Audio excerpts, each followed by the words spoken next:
Hello friends, welcome back to my channel. R S technical में आप लोगों का स्वागत है। आज हम लोग पढ़ेंगे विंडो एसी की वायरिंग कैसे की जाती है। ठीक है, तो चलो बिना किसी देरी के चलते हैं हम अपने टैब के स्क्रीन पर। अभी देखो, एक विंडो एसी के अंदर क्या क्या रहता है। सबसे पहले क्या होता है, फैन मोटर रहता है। ठीक है, fan motor, capacitor, selector switch मैं आप लोगों को बताया था ना, सेलेक्टर स्विच हो गया। स्विंग मोटर जो हवा को घुमाता है, इधर से उधर करता है। थर्मोस्टेट, ठीक है, थर्मोस्टेट हो गया। और एक कंप्रेसर हो गया। ये इतना चीज़ मिलके विंडो एसी बनाता है, जिसमें कंडेंसर और कूलिंग कॉइल अलग होता है। सेम मतलब ये वर्किंग में, ये रनिंग में रहता है। ठीक है, तो हम लोग क्या पढ़ेंगे, विंडो एसी की वायरिंग कैसे की जाती है। ठीक है, देखो सबसे पहले हमारा प्लग, एक एक फेस है और एक न्यूट्रल। ठीक है, फेस न्यूट्रल आ रहा है। फेस न्यूट्रल लेने के बाद सबसे पहले फेस आ गया हमारा सेलेक्टर स्विच के इनपुट पॉइंट पे। ठीक है, ये हो गया ना, ये हमारा इनपुट पॉइंट। जो सेलेक्टर स्विच है ना, जो घुमाते हैं, जिसमें fan speed high medium low करते हैं, सेलेक्टर स्विच के इनपुट पॉइंट पे हमारा फेस आ गया। और जो न्यूट्रल है, न्यूट्रल हर जगह कॉमन रहता है, तो न्यूट्रल को लेके हम लोग कैपेसिटर के कॉमन पॉइंट पे दे दिए। ठीक है, न्यूट्रल को लेके कैपेसिटर के कॉमन पॉइंट पे दे दिए।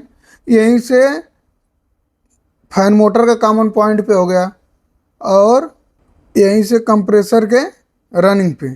ठीक है, जो न्यूट्रल हमेशा ने कंप्रेसर के, सॉरी, जो न्यूट्रल हमारा होता है कैपेसिटर के कॉमन पॉइंट पे देता है। कैपेसिटर का कॉमन पॉइंट क्या होता है कि उसी कॉमन पॉइंट पे जाता है। ठीक है, फिर वहाँ से हम लोग यहीं से फैन के फैन के रनिंग पे दे दिया, और इसका कंप्रेसर के रनिंग पे न्यूट्रल हो गया। अभी एक न्यूट्रल और देना है स्विंग मोटर पे, तो मान लो यहीं से हम लेके स्विंग मोटर के न्यूट्रल दे दिया। ठीक है, स्विंग मोटर क्या चाहिए, लाइन चाहिए। तो लाइन देखो, लाइन हमारा प्लग से लाइन सेलेक्टर स्विच पे आया, सेलेक्टर स्विच से फैन पे गया, हाई मीडियम लो। देखो, एक येलो, येलो लो हो गया, ये ब्लू मीडियम, और ये ऑरेंज हाई हो गया। ठीक है, हाई मीडियम लो इसको मिल गया, क्योंकि यही कंप्रेसर के, सॉरी, यही फैन का स्पीड बढ़ाता है। जितना हम लोग सेलेक्टर स्विच से घुमाएंगे, उतना फैन स्पीड कम बेसी होता रहता है। ठीक है, और इसको क्या चाहिए, कैपेसिटर चाहिए। तो इधर से देखो, इधर के फैन पे जो हमारा कैपेसिटर, उसमें 3 टर्मिनल होता है। एक होता है कॉमन, जिसपे न्यूट्रल आता है। एक होता है हार्म, जहाँ से स्टार्ट पॉइंट जिसको बोलते हैं, स्टार्ट पॉइंट निकलता है।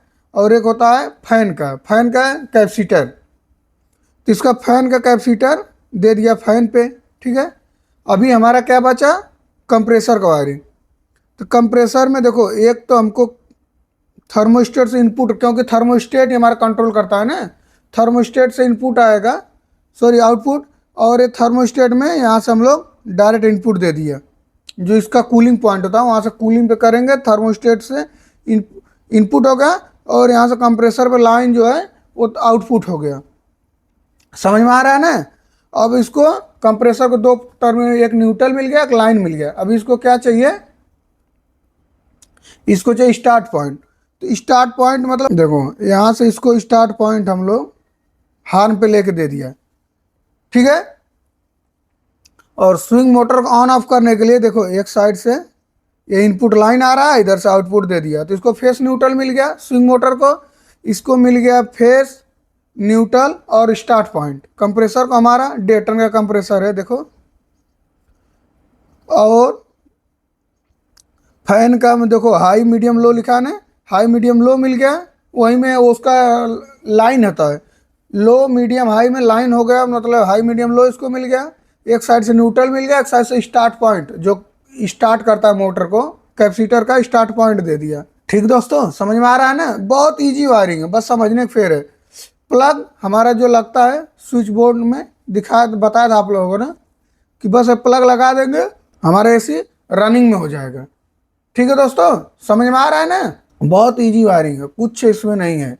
बस खाली अगर मान लो कोई बुला दिया, वैसे तो वायरिंग बना हुआ आता है, नया पुराना यूनिट आ गया उसको बोलेगा वायरिंग इसका जल गया है, नया वायरिंग सब डालो, तो एकदम ऐसे ही। एक बार फिर से मैं आप लोगों को बता देता हूँ। जो लाइन आ रहा मेन पोल से, लाइन सेलेक्टर स्विच के इनपुट पॉइंट पे दिया, ठीक है, और न्यूट्रल यहाँ से कैपेसिटर के कॉमन पॉइंट पे, कैपेसिटर के कॉमन पॉइंट से उठा के फैन के रन पे, वहीं से कंप्रेसर के रन पे, जो हमारा एसी के कंप्रेसर के रनिंग पॉइंट पे। और स्विच में दो पॉइंट होता है, एक फेस एक न्यूट्रल, तो स्विच के न्यूट्रल पॉइंट पे हमारा न्यूट्रल का काम खलास हो गया। अभी बच गया रनिंग। रनिंग मतलब लाइन। अभी लाइन हो गया, लाइन देखो सेलेक्टर स्विच इनपुट पॉइंट पे है, यहाँ से आउटपुट पॉइंट से 1 2 3 4 5 5 आउटपुट पॉइंट दिया है।